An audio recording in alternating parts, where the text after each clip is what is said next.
नमस्कार। आप देख रहे हैं अर्थ नीति एक्सप्लेन्ड। इंडिया तो ग्रो कर रहा है, लेकिन क्या आपकी सैलरी भी ग्रो कर रही है?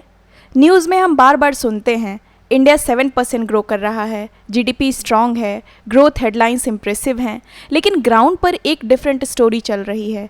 गुड जॉब्स मिलना डिफ़िकल्ट लग रहा है, सैलरी ग्रोथ स्लो फील हो रही है और यंग पीपल करियर को लेकर एनेक्सियस हैं। तो आज का रियल क्वेश्चन ये है, अगर इकोनॉमी ग्रो कर रही है तो गुड जॉब्स और सैलरी ग्रोथ क्यों नहीं दिख रही है? चलिए आज इसी को एनालाइज करते हैं सिंपल लैंग्वेज में। ग्रोथ न्यूज़पेपर में दिखता है, पर टेंशन घर के बजट और करियर प्लानिंग में फील होती है। इस इशू का इम्पैक्ट सिर्फ इकोनॉमिस्ट तक लिमिटेड नहीं है। स्टूडेंट्स प्लेसमेंट्स को लेकर वरीड हैं, फ्रेशर्स सैलरी को लेकर कंफ्यूज्ड हैं, जॉब सिक्योरिटी कॉन्ट्रैक्ट्स और लेऑफ्स की वजह से वीक फील होती है, और फैमिली इनकम पर प्रेशर तब और ज़्यादा दिखाई देता है जब एक्सपेंसेस राइज करते हैं लेकिन इनकम उतनी फास्ट नहीं बढ़ती।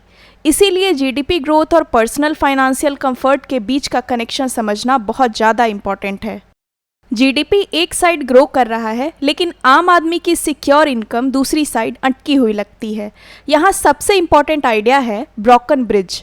एक साइड मैक्रो इकोनॉमिक ग्रोथ है, GDP numbers, national output, global headlines. दूसरी साइड माइक्रो इकोनॉमिक प्रोस्पेरिटी है, jobs, salary, secure income, house hold stability. Problem ये है कि दोनों के बीच ऑटोमेटिक कनेक्शन नहीं होता।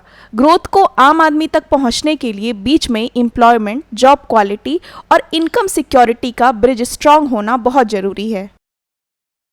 सबसे पहले ये समझिए, जीडीपी, एम्प्लॉयमेंट और सैलरी तीन अलग चीज़ें हैं। जीडीपी का मतलब है कंट्री का टोटल इकोनॉमिक आउटपुट, इकोनॉमी कितना प्रोड्यूस कर रही है। एम्प्लॉयमेंट का मतलब है कितने लोग किसी न किसी वर्क में इंगेज्ड हैं। लेकिन सैलरी का मतलब है इनकम क्वालिटी, क्या इनकम स्टेबल है, क्या जॉब सिक्योर है, क्या फ्यूचर ग्रोथ पॉसिबल है। इसलिए जीडीपी बढ़ना इंपॉर्टेंट है, लेकिन जीडीपी बढ़ने का मतलब ऑटोमेटिकली मोर जॉब्स या हायर सैलरी नहीं होता। अब यहाँ ट्विस्ट आता है। डेटा ये नहीं कहता कि इंडिया में जॉब्स बिल्कुल नहीं बन रही हैं। ऑफिशियल डेटा के according total employment growth improve हुई है। स्लाइड में जो फिगर दिया गया है उसके हिसाब से एम्प्लॉयमेंट 2016-17 से 2022-23 के बीच अबाउट 36% राइज हुआ और approximately 170 million additional jobs economy में ऐड हुए। ऑफिशियल पीएलएफएस यानी periodic labour force survey based data में अनएम्प्लॉयमेंट रेट भी डिक्लाइन दिखता है। तो सिंपल आंसर ये नहीं है कि जॉब्स बन ही नहीं रही। रियल क्वेश्चन ये है, जो जॉब्स बन रही हैं क्या वो अच्छी जॉब्स हैं, क्या वो स्टेबल जॉब्स हैं? एम्प्लॉयमेंट काउंट हो जाना और अच्छी जॉब मिल जाना दोनों सेम नहीं है। अगर कोई पार्ट टाइम वर्क कर रहा है, अनपेड फैमिली लेबर कर रहा है, टेम्प्रोरी सर्वाइवल वर्क कर रहा है या इनफॉर्मल काम कर रहा है तो वो एम्प्लॉयमेंट डेटा में काउंट हो सकता है। लेकिन अच्छी जॉब का मतलब कुछ और है। Regular wage, formal contract, social security, provident fund benefits और करियर ग्रोथ। इसी गैप की वजह से एम्प्लॉयमेंट इंप्रूव होने के बाद भी एंजाइटी बच जाती है। लोग काम कर रहे हैं, पर क्या वो सिक्योर और डिसेंट पेइंग काम है? ये क्वेश्चन बहुत इंपॉर्टेंट है। सेल्फ एम्प्लॉयमेंट हमेशा सक्सेस स्टोरी नहीं होती, कभी कभी सर्वाइवल स्ट्रैटेजी भी होती है।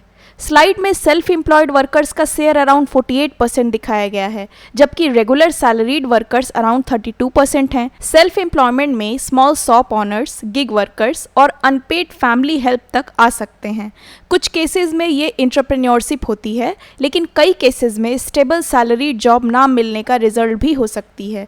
इसलिए अनएम्प्लॉयमेंट लो दिख सकता है, पर सिक्योर सैलरी का प्रेशर फिर भी रियल होता है। डिग्री मिल रही है, लेकिन क्या डिग्री के हिसाब से जॉब भी मिल रही है? आज एजुकेशन एक्सेस बढ़ा है, ज़्यादा स्टूडेंट्स डिग्रीज ले रहे हैं, करियर एक्सपेक्टेशंस भी राइज कर रही हैं। लेकिन स्लाइड का मेन पॉइंट ये है कि ग्रेजुएट अनएम्प्लॉयमेंट ओवरऑल अनएम्प्लॉयमेंट से हायर है। इसका रीज़न स्किल मिसमैच भी है। कॉलेजेस जो टीच कर रहे हैं और इंडस्ट्री जो डिमांड कर रही है, उनके बीच गैप है।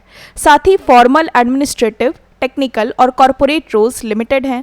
रिजल्ट क्या है? डिग्री तो बढ़ रही है, पर गुड जॉब्स उतनी स्पीड से नहीं बढ़ पा रही हैं। सैलरी पजल समझना है तो पहले ये देखिए कि इंडिया के वर्कर्स काम कहाँ कर रहे हैं। डेटा के अकॉर्डिंग एग्रीकल्चर अभी भी अराउंड 45.5% वर्कर्स को एब्जॉर्व करता है, लेकिन एग्रीकल्चर का जीडीपी वैल्यू कंट्रीब्यूशन उस वर्कफोर्स शेयर के कंपैरिजन में बहुत स्मॉलर होता है। मैन्युफैक्चरिंग ओनली अराउंड 11.6% वर्कर्स को एब्जॉर्व करती है, जबकि स्टेबल मास जॉब्स के लिए मैन्युफैक्चरिंग इंपॉर्टेंट होता है। बाकी workers services, trade, construction, retail, hospitality और टेक रोल्स में स्प्रेड हैं। यहीं से वेज क्वालिटी का गैप इमर्ज होता है। इंडिया ने सर्विसेज में जंप किया, लेकिन मास मैन्युफैक्चरिंग ब्रिज वीक रह गया। डेवलपमेंट का क्लासिक रूट होता है एग्रीकल्चर से मैन्युफैक्चरिंग, फिर services. Manufacturing semi skilled workers को एब्जॉर्व कर सकता है, स्टेबल वेजेस दे सकता है और प्रोडक्टिविटी इंप्रूव कर सकता है। लेकिन डेटा के अकॉर्डिंग इंडिया ने एग्रीकल्चर से सर्विसेज की तरफ फास्टर ट्रांजिशन किया, वाइल स्ट्रॉन्ग मास मैन्युफैक्चरिंग बेस लिमिटेड ही रहा। Manufacturing around 16 to 17% of GDP के आसपास स्टैग्नेट करता दिखता है इन सेवरल एनालिसिस, और जब ग्रोथ कैपिटल इंटेंसिव ऑटोमेशन से आती है तो आउटपुट बढ़ता है, लेकिन जॉब्स पर यूनिट उतनी नहीं बढ़ती। सैलरी जीडीपी हेडलाइन से नहीं, वर्कर की वैल्यू और जॉब स्ट्रक्चर से डिसाइड होती है। सैलरी एक सिंपल नंबर नहीं है, ये 5 फैक्टर से इन्फ्लुएंस होती है। पहला, प्रोडक्टिविटी, वर्कर एक वर्किंग आवर में कितना आउटपुट क्रिएट करता है। दूसरा, फॉर्मलाइजेशन, रिटन कॉन्ट्रैक्ट और सोशल सिक्योरिटी है या नहीं। तीसरा, स्किल्स, टैलेंट इंडस्ट्री रेडी है या नहीं। चौथा, बार्गेनिंग पावर, एम्प्लॉय नेगोशिएट कर सकता है या इजीली रिप्लेस हो सकता है। और पांचवा, सेक्टर, हाई मार्जिन सेक्टर है या लो मार्जिन सेगमेंट। इसीलिए जीडीपी बढ़ने के बाद भी सैलरी ऑटोमेटिकली राइज नहीं करती। सर्विसेज सेक्टर एक सिंगल वर्ल्ड नहीं है, इसके अंदर 2 डिफरेंट रियलिटीज़ एग्जिस्ट करती हैं। एक साइड हाई स्किल सर्विसेज हैं, IT exports, software engineering, corporate finance, investment banking. ये सेक्टर्स जीडीपी में स्ट्रॉन्ग कंट्रीब्यूशन दे सकते हैं, लेकिन टोटल वर्कफोर्स का स्मॉल शेयर एब्जॉर्व करते हैं। दूसरी साइड लो वेज इनफॉर्मल सर्विसेज हैं, gig delivery Riders, security guards, domestic help, retail assistants. यहाँ एम्प्लॉयमेंट नंबर्स हाई हो सकते हैं, लेकिन वेजेस, बेनिफिट्स और फाइनेंशियल सिक्योरिटी वीक होती है। इसी डुअल स्ट्रक्चर की वजह से सर्विसेज ग्रोथ सबको इक्वली बेनिफिट नहीं देता। एआई हर जॉब को रिप्लेस नहीं करेगा, लेकिन एंट्री लेवल जॉब्स का रूल जरूर बदल सकता है। एआई का इम्पैक्ट सिंपल नहीं है। स्लाइड के according routine white collar task, basic coding, data entry, customer support, preliminary book keeping, automation pressure face कर सकते हैं। इसका मतलब फ्रेशर्स के लिए एंट्री बैरियर राइज हो सकता है। कंपनीज बेसिक रिपीटेटिव टास्क के लिए fewer entry level roles demand कर सकती हैं। सॉल्यूशन पैनिक नहीं है, सॉल्यूशन एडेप्टेशन है। स्पेशलाइज्ड अपस्किलिंग, प्रैक्टिकल स्किल्स और एआई के साथ काम करना सीखना पड़ेगा। कभी अनएम्प्लॉयमेंट लो दिखता है, कभी हाई, तो सच क्या है? यहाँ कन्फ्यूज़न मेथोडोलॉजी से आता है। PLFS यानी periodic labour force survey official government annual सर्वे है, जो अनएम्प्लॉयमेंट को ब्रॉडर पैरामीटर्स के साथ ट्रैक करता है, इंक्लूडिंग पार्ट टाइम या minor family assistant type work. CMIE एक private high frequency independent tracker है, जिसका अप्रोच डिफरेंट है, इसलिए दोनों के नंबर्स डिफरेंट आ सकते हैं। लेकिन रियल टेक अवे ये है, सिर्फ अनएम्प्लॉयमेंट नंबर देखना इनफ नहीं है, हमें जॉब क्वालिटी देखनी पड़ेगी। यहाँ बिगेस्ट ट्रैप है, या तो लोग बोलते हैं जॉब्स बिल्कुल नहीं है, या बोलते हैं प्रॉब्लम ही नहीं है। दोनों ओवर सिंप्लीफिकेशन है। मिथ ये है कि इंडिया में बिल्कुल जॉब्स बन ही नहीं रही हैं और इकोनॉमिक कोलैप्स हो चुकी है, बट ये फैक्चुअली इनकरेक्ट है, क्योंकि एम्प्लॉयमेंट वॉल्यूम राइज हुआ है, लेकिन रियलिटी ये भी है कि एक्सपेक्टेशंस और मार्केट रियलिटी के बीच गैप वाइडन हो रहा है।